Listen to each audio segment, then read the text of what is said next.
1945 Trinity test. जब दुनिया का पहला परमाणु बम फटा तब इंसान ने खुद को भगवान समझ लिया, लेकिन उसी पर ओपेनहाइमर ने ये लाइन बोली जिसने इतिहास को हिला के रख दिया।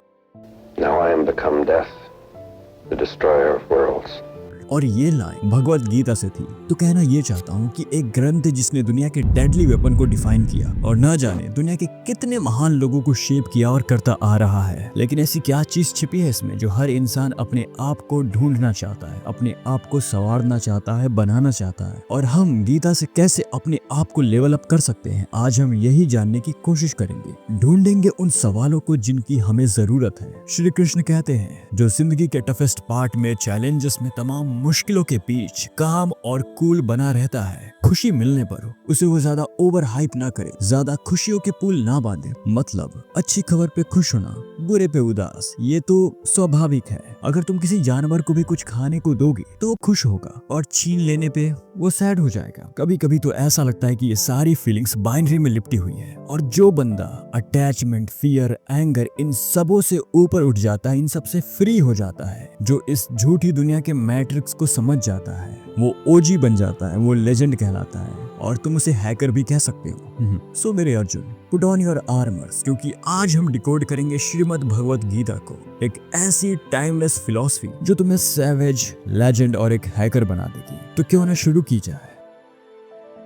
So the first point, the battlefield of the mind। Mahabharat के बैटलफील्ड में अर्जुन का सबसे बड़ा दुश्मन उसके सामने खड़े उसके शत्रु नहीं थे, बल्कि उसका मन था। उसका असली दुश्मन उसका मन था। खुद के डाउट्स, फैसलों का बोझ, अपने परिवार के विरुद्ध तलवार उठाने का दोष, ये सब उसे अंदर ही अंदर तोड़ रहा था। और अगर मैं सच कहूँ तो हम सब भी कहीं ना कहीं अर्जुन की तरह ही हैं। हो सकता है कि तुम किसी अलग बैटलफील्ड में हो, शायद करियर की रेस में उलझे हो, किसी सपने को हकीकत बनाने की चाहत में जुटे हुए हो, या बस लाइफ की मीनिंग की तलाश में भटक रहे हो। मुझे नहीं पता कि तुम किस चीज की तलाश में हो, पर मैं ये जरूर कहना चाहूंगा, when you take everything too seriously, you risk missing the glory of the moment। हाँ, एग्जैक्टली, जिंदगी एक बैलेंस है, सीरियसनेस और चिल के बीच का। हर चीज को ओवरथिंक करोगे तो वो छोटी छोटी खुशियां मिस हो जाएंगी जो लाइफ को मैजिकल बनाती है। आई नो सीरियस या डिटरमाइंड रहना जरूरी है, लेकिन हर वक्त टेंशन लेते रहना तुम्हारी एनर्जी को खत्म कर देगा।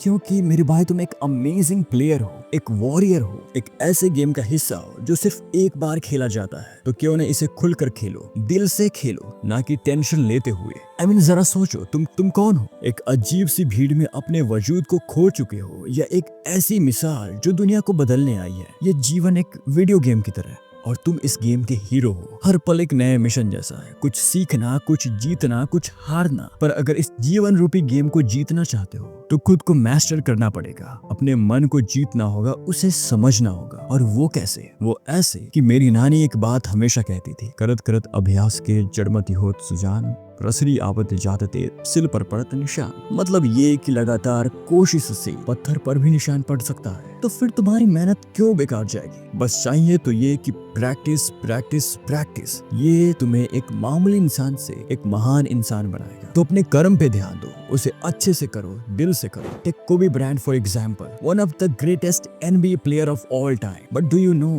अपने करियर के शुरुआती दिनों में कोबी ने इतने शॉट्स मिस किए, लोग उसे बॉल हॉग कहने लगे, क्रिटिक्स ने उसका मजाक बनाया, फैंस ने डाउट किया। लेकिन इन सब चीजों के बावजूद भी कोबी का फोकस हिला नहीं, उसका फोकस टूटा नहीं। हर सुबह 4 बजे उठकर प्रैक्टिस करता था, हर वीकनेस को स्ट्रेंथ में बदलने के लिए अपनी पूरी लाइफ डेडिकेट करती। और आज वो सिर्फ एक प्लेयर नहीं, वो एक लेगेसी है। He is a GOAT, GOAT। तो जवाब सिंपल है, जिंदगी भी एक गेम की तरह है। So play it wisely. Engineering, medicine, sports, programming, जिस भी काम में तुम्हारा पैशन है उस फील्ड में प्रो बनो। हर डिसीजन एक लेवल अप की तरह सोच समझ कर लो, लेकिन जब एक्शन लो तो पूरी जान से खेलो। हाँ, आई नो कि हाईज और लोज आएंगे, कभी जीतोगे कभी हारोगे, लेकिन याद रखना, जैसा कृष्ण अर्जुन से कहते हैं, हम जीतेंगे या हारेंगे इसका परिणाम हमारे बस में नहीं है, पर हमने इस खेल को पूरी निष्ठा से खेलना है। तो जिंदगी को खेलने में लग जाओ। और बस ये कहूंगा कि तुम्हारा सबसे बड़ा दुश्मन कोई और नहीं, तुम्हारा अपना माइंड है, जो हर वक्त तुम्हें फेलियर का डर दिखाता है। पर इसका सिर्फ एक उपाय है, action. Action that defines you, builds you and turns you into a legend in your game. So pick your game, play like a warrior, become the pro. I hope कि तुम्हें ये पॉइंट समझ में आया होगा।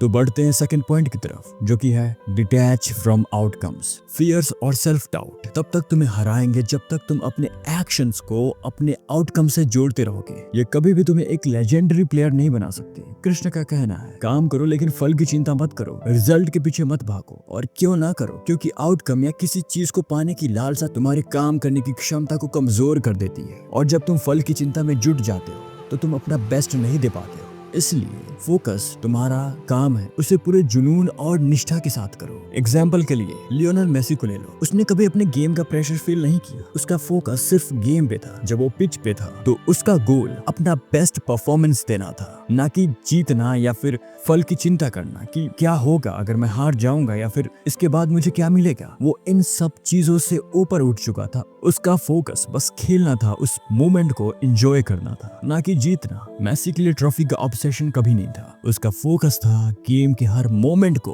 अपने पैशन के साथ जीना। तो मेरा सवाल तुमसे है, क्या तुम अपने लाइफ के हर मोमेंट में ऐसा फोकस करते हो? जब तुम अपने काम को सिर्फ अपनी ड्यूटी समझकर करते हो तो रिजल्ट तुम्हारे लिए नेचुरल बन जाता है, वो खुद चल कर आता है। आमिर खान का डायलॉग है ना, काबिल बनो कामयाबी झक मार के पीछे आएगी। कृष्ण का भी कहना अर्जुन से यही है, जब तुम काम में अपना बेस्ट डालोगे तो सक्सेस तुम्हारे पीछे भागी भागी आएगी। तो अपने काम पे फोकस करो, अपने काम को अपना बेस्ट दो, उसमें डूब जाओ। उम्मीद करता हूँ कि ये बात समझ में आई होगी। तो बढ़ते हैं थर्ड पॉइंट की तरफ। थर्ड इज फियरलेसनेस, क्योंकि फियरलेसनेस एक सुपर पावर है। श्री कृष्ण ने भगवत गीता में फियरलेसनेस को एक इम्पॉर्टेंट ट्रेट बताया है जो डिवाइन नेचर वाले लोगों में होता है। तुम्हें अपने फियर को ओवरकम करना होगा, क्योंकि तुम्हारे असली नेचर में तो कोई भी फियर, डाउट या एंजाइटी हो ही नहीं सकता। क्योंकि जब तुम अपने काम में अपना बेस्ट डालोगे तो वहाँ फियर खत्म हो जाता है। एग्जाम्पल के तौर पे मैं माइकल जॉर्डन को लेना चाहूंगा। उसने अपनी करियर में न जाने कितनी बार लूज हुआ है। उसने कभी भी अपनी फेलियर को अपने आइडेंटिटी के रूप में नहीं लिया। वो कहता था हर फेलियर एक लेसन है। जो सीखने की आदत डालता है वो कभी फेल नहीं होता। या तो तुम अपने गेम को अच्छे से प्ले करोगे या नहीं प्ले करोगे, पर इसमें डर का तो कोई सवाल ही नहीं बनता। तो खेलो तो शिद्दत से खेलो, क्योंकि एक न एक दिन तो हमें मरना ही है। तो क्यों न अपने गेम को अच्छे से खेले, दिल से खेले, कि दुनिया याद रखे। क्योंकि जब तुम अपनी असली आत्मा को समझ जाते हो तुम्हारा फियर खत्म हो जाता है। तुम अपने लाइफ के चैलेंजेस को बिना किसी टेंशन के फेस करने लगते हो और फिर तुम्हें समझ में आता है कर्म योग का रहस्य कि कृष्ण आखिर क्यों कहते हैं। तो अपने गेम को बिना किसी डर के, बिना किसी एंजाइटी के प्ले करो और अच्छे से प्ले करो, like a pro player, like a warrior.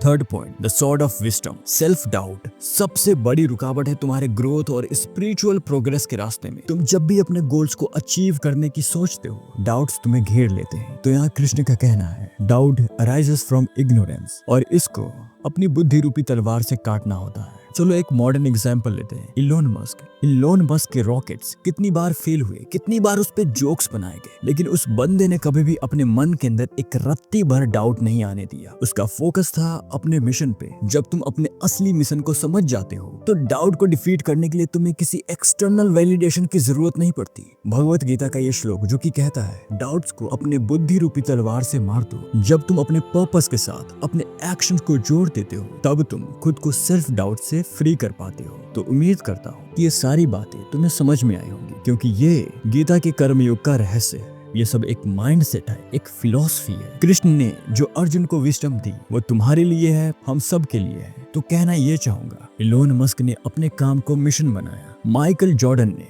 अपने मिस्टेक्स को लेसन बनाया और स्टीव जॉब्स ने अपने काम को लेगेसी बना दिया। तो सवाल ये है, ये सब लोग अपने काम के साथ इतने कनेक्टेड थे कि उनके रिजल्ट्स, उनके एक्शंस का नेचुरल आउटकम बन गए। और अगर तुम भी अपने काम को अपना पैशन, अपनी ड्यूटी समझकर करोगे तो तुम भी अपनी लेगेसी बनाओगे और तुम भी गोट बन जाओगे। GOT, greatest of all time. और अगर ये वीडियो तुम्हें अच्छा लगा तो इस वीडियो को शेयर करो अपने दोस्तों के साथ, क्योंकि ये विजडम सबके लिए है। Bye, love you, take care.